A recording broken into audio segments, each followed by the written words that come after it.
I couldn't help but look at y'all's memorial that was up there on the levee, and yes, trying to do anything with the Corps of Engineers is such an incredible challenge, and this is simply trying to get permission to put a memorial there.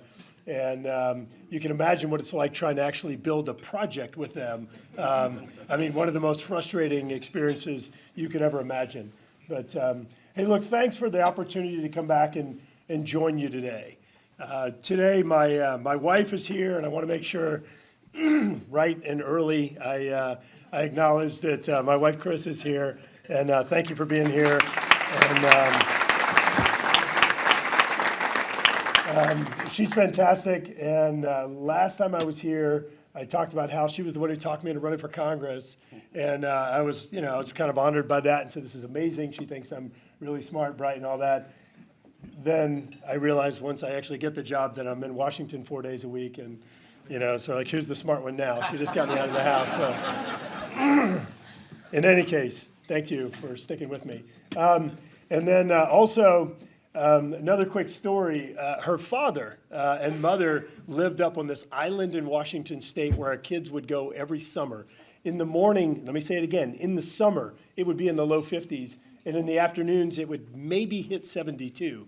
And so the kids would go there every summer, and they'd be like, oh, summers are great and all that. And we recently talked them into moving here. And I think we had a move here in August. And yeah. Just if any of you think about doing something like that, I wouldn't recommend August. Just so I don't even know his real name, but Poppy, thanks for being here. So, all right. So look, y'all are in Rotary. All right, you're in Rotary. I want to ask somebody a question. Anybody can answer this. Why are you in Rotary? Why are you in the organization? Anybody? People. Service, people, networking. What else? Good speakers. Good. That's right. Next week, y'all are going to have one. You join Rotary for a purpose. You talk about service. You want to serve your community. You want to make the Baton Rouge area, the capital region, a better place. You talk about networking. And you talk about the fact that you want to help develop a network of friends, of people, of business associates. So you join this place for a reason. Well, let me ask you a question. Why do you have a congressional representative? Why do you have somebody up there? Is it so I can come back down and explain to you models of efficiency you should incorporate into your businesses? No, that's not it. You have a member of Congress because it's our job to represent. And as Brian just said, we represent the capital region, down the river region, down to New Orleans Airport, through the Bayou region over to Morgan City in southern St. Mary Parish. 12 parishes, 800,000 people. Our job is to represent. And just like you and your job and your business, you've got a job to do. You've got a purpose. You've got a reason. And if you don't do it, you shouldn't be there. You shouldn't. And if I don't do my job in representing, I shouldn't be there. And y'all all have the ability to make that decision every 2 years. Thankfully, not this year. But I was here last year, and I wanted to go through and just give you a few updates on things that we've worked on over the last year. Let you know how we've worked to represent and the things that we've accomplished. When I was here last year, I gave you a statistic. I told you that the University of Virginia and Vanderbilt University did an analysis, and they looked at the most effective offices in Congress. Effectiveness based on who's getting bills through, who's getting amendments through, who's actually negotiating projects, breaking log jams with the administration and agencies, and getting things done, and more than just getting a permit to build a memorial. And they went through and they evaluated all the offices. And they found that our office was in the top 5 in terms of the most successful in delivering results, getting things done for home and trying to represent. And look, I'll tell you, be the first one to tell you. We don't bat 1,000. We're not perfect. We start with our objectives at the beginning of the year. It ends up changing as opportunities open up and other doors close. But we do have a fantastic group of people. And the guy holding up the phone back there, filming this in the back, Paul Sawyer, is our chief of staff, great guy and does an amazing job. We have Maggie Urey, who runs our Washington, D.C. office, and just an amazing team of Louisianians. So in the last year, since I was here, some of the things that we've been able to do. Look, we have a crime problem. I'm not sure if you know that. We have a crime problem in our community. We've been able to bring millions of dollars for law enforcement, helping everything from investigative support unit, additional resources, to rapid DNA technology. It takes over 1 year to process evidence in our community. 1 year to process evidence, which means the people that are the suspects, they get to sit out there for a year on bond or longer. They get to sit out there. And so we brought additional dollars developing rapid DNA technology right here for our community so we can hold these people accountable. We brought in millions of additional dollars for less than lethal technologies. What that means is I've watched in communities like Lafayette and others, in fact, right here, where people have gone, where officers have gone to a taser to a bullet. There's a big gap between the two. There are a lot of technologies today that the Department of Defense uses and others. Why aren't we getting those in the belts of officers, giving them those resources and using less than lethal technologies in some cases? We're developing a national training center right here at Louisiana State Police, and we provided funding for that. Pennington Biomedical Research Center. What an amazing, amazing asset we have right here. They are the ones who have developed a nutrition along with MREs, the meals ready to eat that we give our military. But they think they can actually take it next level. And so we're working with them in the Department of Defense right now because they think they can develop meals for our military men and women that can actually prevent injuries, improve mental health, improve resiliency and endurance. Again, happening right here in Louisiana. We've provided $10 million for them in this program and working closely with the Department of Defense. Traffic problems. We brought in additional resources for LA 30 over on the east side, this side of the Mississippi River, which is Nicholson, to do engineering and design to open up and widen that road if you're in Ascension Parish. LA 30 is a parking lot. And we've got to make sure that if we're going to build a new bridge, we've got to have somewhere for those people to land, bringing in additional resources for environmental, for engineering and design, both on a new bridge and on LA 30, and we're continuing to work on LA 1 as well. Right here in Baton Rouge, somebody refers to as the Grasshopper Building, right on the, the south side of the Mississippi River Bridge. On the old Baton Rouge dock, there's a really interesting building out there. There's the water campus. That building that's out there on the dock is called the Water Institute of the Gulf. Something we started years ago when I was working for the state of Louisiana's coastal program. And we did it because we knew we were investing billions and billions of dollars in resiliency and hurricane protection, coastal restoration, flood control projects. We wanted to make sure we had a center of excellence here. And so we recently started a Center for Resilience. And the idea is they're developing new technologies and processes that help to identify the most efficient way to, in terms of building codes, zoning standards, and things along those lines, to where we can have resilient communities. And when we have the flood of 2016, we have Hurricane Ida, we still have communities that were able to withstand these challenges. And so we've done that in the past year. The Mississippi River, we drain Montana, New York, and Canada, one of the largest watersheds in the world. But what happens is all these other communities put water in the river and they really don't care because it all comes down to us. We're at the bottom of the funnel.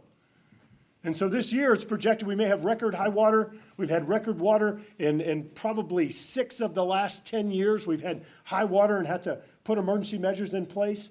So what we've done is we've started this new initiative working with the Corps of Engineers and the states from Missouri down, developing an entirely new way to manage the water in the Mississippi River, looking at retention of reserve opportunities, looking at building additional spillways or openings or diversion projects so that can actually help the restoration and sustainability of coastal Louisiana. That's underway right now, including how we operate the old river control structure that diverts our 30% of the water down the Atchafalaya and 70% down the Mississippi. So that's moving forward.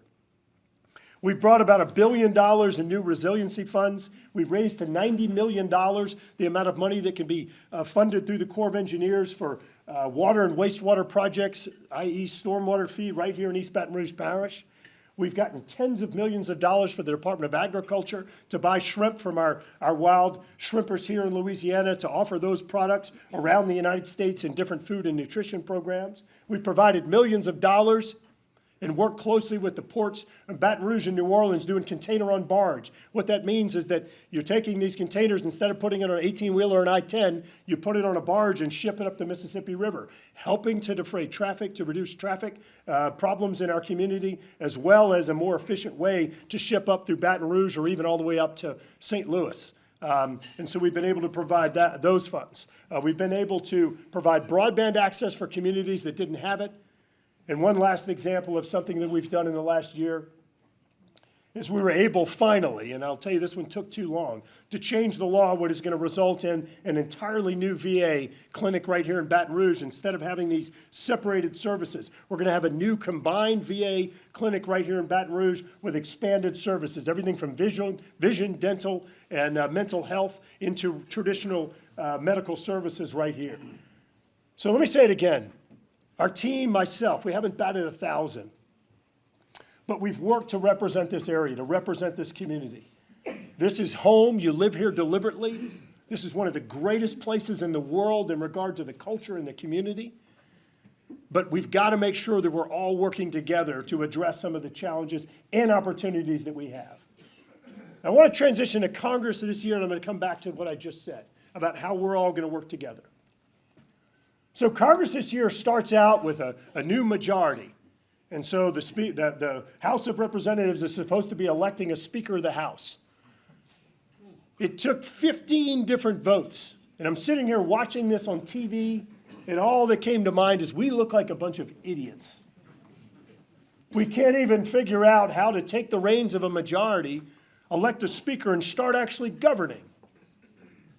And so, look, without any asking or prompting, I started talking to different factions and started talking to hardcore conservatives and moderates and everybody in between and said, hey, look, we've got to figure this out. We were given a mission, a charge to actually govern, not to sit here and fight, not to sit here and say on C-SPAN till 2 and 3 in the morning with these theatrical votes. And we started working together. And over a few days, we actually worked out an agreement among a diverse group of people where we made some commitments effectively. We're going to do things like work on a balanced budget and put this country on a trajectory. Things like taking a new look at some of the spending from COVID and making sure that we rein in some of the excessive spending. There's still $150 billion out there that hasn't been spent that was appropriated years ago. We talked about making sure that our committees have the diverse representation of the House to where you don't have a committee with maybe only conservatives and then a bill comes out and can't pass the floor and just becomes a debacle again. We made all sorts of commitments on securing the southern border. We made commitments on making sure that we take a fresh look at our tax code. These are all things that everybody in this room should agree upon. And at the end of the day, we have a Speaker of the House. His name's Kevin McCarthy, and he's from California. I'll tell you, he's the only guy that was going to get across that goal line. He is. He's the only person. It's why we started working to get him in there. And so after all this ended, he came to me and he said, oh my gosh, I saw what you did and negotiating with all these diverse factions. He said, what do you want? I said, I want you to be a good speaker. I want you to lead this country in a direction. I want you to take the charge that the voters gave us, and I want you to lead this country in a direction of actually solving problems. And he's like, no, what do you want? What do you want? I said, no, that's what I want. That's what I want. I didn't do this to get something. I did it because we've got problems in this country and we've got to address them. And I'm I guess excited to say that he kept coming back and he kept saying, what do you want? What do you want? And I shouldn't say this, and I see his TV cameras, but I finally said, all right, I want something. He's like, all right, what do you want? I said, I want a key to the speaker's balcony. And he looks around, he's like, are you kidding? I was like, no. He's like, so when y'all come up to DC, I have my own key now. But let me tell you what else he did. He also asked me to lead what's called the Elected Leadership Committee, which is the Speaker of the House and the Majority Leader, our own Steve Scalise, the whip, the conference chair, and others, all the leadership team. And so every week we have about 4 or 5 meetings talking about what we're doing in Congress, the crisis of the day, what our priorities are going to be, how we're going to address the nation's problems. And look, I'm up there for one reason. I'm up there for South Louisiana. And so I thought long and hard about whether this was the right thing to do, to get in this position with a little bit more of a national focus. But I'm confident that it is, because it gives us an opportunity to be in the room to help Louisiana. And so let me go through some of the things that we're focused on this year. One of them I made mention of, immigration. This issue of immigration has become very volatile, very radioactive, very polarizing. And I'm going to chastise both sides on this one. On the one hand, we're a different country than Mexico. We need to have a separate border. We need to have a secure border. We need to enforce our laws. And we need to reform our legal immigration process. But we can do this in a way that does not attack these human beings that are looking for a better life. And you have seen, I have seen, where people have come out and attacked these people. They're human beings. And I think that it isn't necessarily the role of government to go in and save every person around the world, but I do think as fellow human beings, we can treat these people with respect. We can work through our churches and other organizations to try to be helpful and offer humanitarian assistance and a better pathway and getting them out of harm's way whenever they're seeking asylum in some of these countries that are awful right now, that are being run by gangs and drug lords and others. So let me say it again. We're going to move forward with legislation that's going to secure our southern border, with legislation that's going to ensure we're enforcing our laws. And I am hopeful that reforms the legal immigration process. But we're going to do it in a way that reflects compassion and the fact that these are fellow human beings. Secondly, I talked about debt and balancing the budget. Look, people in the House of Representatives, they run every 2 years. And it's really easy to sit there and say, you know what, we're just going to do these little things to give you the sugar high because it's every 2 years. You know what that sugar high has resulted in? It's resulted in a national debt of 32 trillion dollars. $32 trillion. Because interest rates are going up. Just the debt service on that 32 trillion over the next 10 years, over $10 trillion. All right? So what do we get for that 10 trillion? Nothing. It's debt service. It's just paying interest. So I'm looking right here at these juniors in high school. Which box was it? Number 42 on the ballot when y'all vote.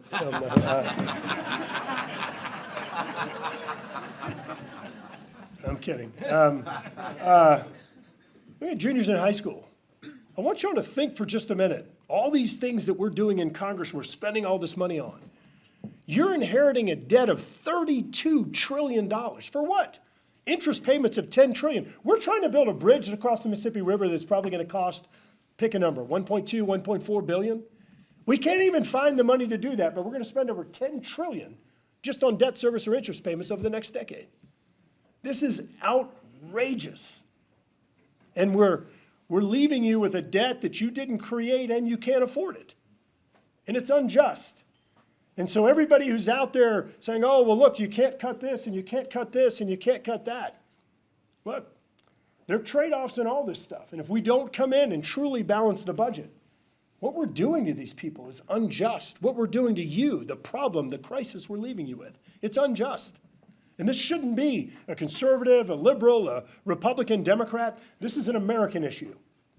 You can't live like this as a family. You can't run a business like this, having a debt that's a deficit that's 100% of your GDP, of the economic activity of your country. This is crazy. And so I'll say it again. This shouldn't be Republican or Democrat. We should have a constitutional amendment that requires that we balance the budget, like the state of Louisiana does. And this is going to be a huge issue because what's happening, and they're projecting sometime perhaps around July, that the credit card limit for the country is going to be met. So if you meet your credit card limit, you can't buy anything anymore. You can't swipe it. That's what we're facing as a country right now, sometime around July. So let me be clear. We're not going to default on the debt. We're going to raise the debt limit. But just like if your son or daughter came to you and said, Mom, Dad, Aunt, Uncle, I'm in a jam. I've hit my limit, and I can't afford to pay the bill this month. You're probably going to help, but I'm going to guess you're probably going to have a conversation about spending as well. And that's all we're trying to do right now because we cannot continue on this trajectory, and it's going to be a huge issue. One of the other big issues we're going to work on this year is energy. And you talk about something that profoundly affects Louisiana and our economy. You can take all of the offshore energy production in the case of Alaska, California, Texas, Mississippi, Alabama, all the other states that produce offshore energy, all 5 of them. You'd have to multiply it times about 4, or maybe even 5, to get as much energy production as we have in our offshore in the federal waters. We blow away everybody. And so whenever we have energy policy that says, we're not going to use oil and gas anymore, we're not going to lease oil and gas anymore, it has a big impact on us. And it's one of the reasons, because they've cut off or reduced supply and demand hasn't really changed, it's one of the reasons why gasoline prices were as low as $1.74 a gallon in Louisiana in January of 2021. $1.74 a gallon. Go find that right now. This has a big impact on us. It's one of the major drivers of inflation because everyone uses energy. Whether it's to drive cars, fly planes, trains, delivery trucks, whether it's to heat and cool homes, pay utility bills at companies and manufacturers, Amazon, everybody uses it, and it has a big impact on us. So let me give you a few numbers that I'm going to nerd out for just a minute. All of this is being done under the auspices of climate change. Let me give you some numbers and let me ask you what you would do. Contrary to all the rhetoric out there, guess which country has reduced emissions more than the next 7 emissions-reducing countries combined over about the last 17 or 18 years? That would be America. We're the leader in reducing emissions. Now, during this same period of time, for every 1 ton of emissions we've reduced, China has gone up by 4. This is a global issue. You can't solve it just in the United States and cause any disproportionate impact in our country. It's a global issue. So for every 1 ton we've reduced, China's gone up by 4. Studies have been done looking at the cleanliness of, or the emissions associated with oil and gas. One study says the cleanest oil and gas in the world is in the OCS, the Outer Continental Shelf off the coast of Louisiana. Another study says that it's the second cleanest.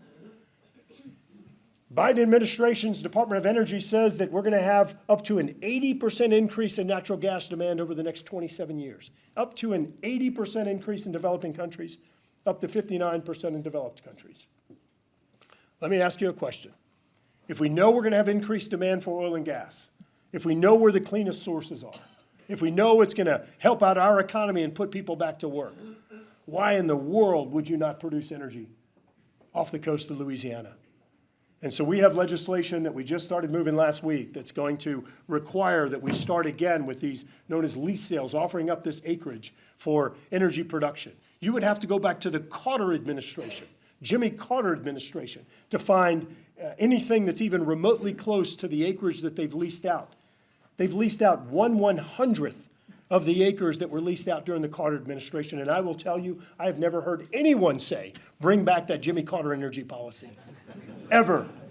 Let me say this again. This should not be partisan. This is using math and science and data to inform decisions. This bill also does something else, because I'm a big fan of new technology and using newer energy sources where they make sense. I'm going to emphasize that, where they make sense.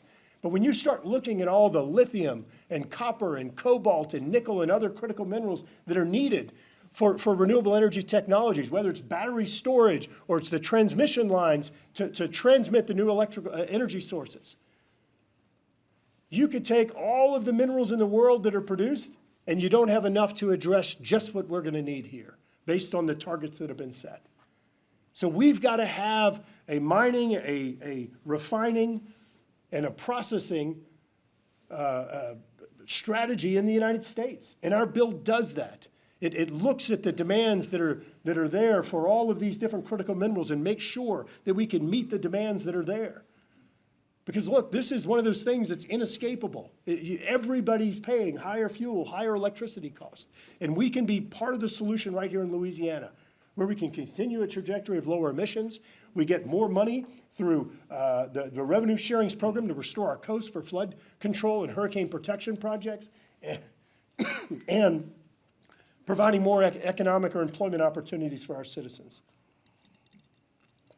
That bill will pass the House of Representatives in the next few weeks. Louisiana is going to be one of the biggest beneficiaries of that legislation. We have some other things, and I know the Baton Rouge Airport's located here, is here right now, and we're going to be moving a major FAA bill this year, aviation, and going to be making some major reforms there. It is remarkable. Right now, you have 6 states across the United States, 32 Walmarts. You ever go Walmart online, you say, hey, I want to pick it up same day, I want you to deliver it to my house. I'm going to go pick it up at the store in a week or whatever. There's a 4th option at 32 Walmarts around the country. I want you to drone deliver it to my house in 30 minutes. You think for just a minute. Right now, you have this FAA, the Federal Aviation Administration. They have to approve and certify every single aircraft that goes on. So you may have 737 a month that comes out. They do a type certification process. Well, we're going to have 5,000 drones kicking out in a week, every single week. How in the world is this going to work? So we're going to be making some major changes there, making sure that we can approve them, that we can certify them, that we can integrate them into the aviation system. We're very thoughtful about privacy, sound, and other things that are going to be really important as we move forward. So those are some of the big things that we're going to be working on this year, as well as flood insurance reform. Now let me close with this. When I was here last year, I talked about 5 things that I thought were important. When I started this, I asked you why you're in Rotary. I asked you why you have a member of Congress, or effectively what my job is. We have probably the most important governor's race of our lifetime this year. Probably the most important race. This state is blessed with some of the most amazing natural assets. But my gosh, we have squandered them. 18 to 25-year-olds, the greatest resource we are losing in this state. We've got to create economic opportunity for them. Use these cards in a way that lifts boats, that lifts opportunity for everyone. We can't continue watching them go to Texas, Florida, South Carolina, Georgia, North Carolina. We can't continue to lose our best and our brightest. And there are 5 things that we've got to do. And let me say something that is so important. If this was easy, it would have been done a long time ago. And what people do all the time is they just get frustrated and they express their frustration. You are the single most important vote in this race because everybody's vote's worth the same.